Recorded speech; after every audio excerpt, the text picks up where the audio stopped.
everyone. Oh my God, I woke up this morning. I'm super excited. I'm so happy. Guess who is going to Dubai tomorrow? Yeah, there's no one but your girl, Sadiya HARUNA.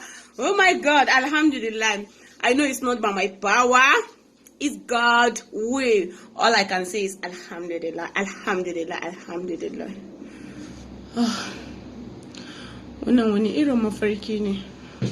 Kun ga inda nake fara'a nake jin daɗin nan? Haka ne mafarki yau. Wai ina gaya ma masoya na zan je Dubai. Inda ya zaga kuɗin hannuna ko 20,000 ba su kai ba, kuma ina so in je Lagos gobe. Wannan wani irin mafarki ne haka? Wani irin mafarki ne haka? Wallahi da ana zane mafarki da na zane mafarki. This mafarki is terrible.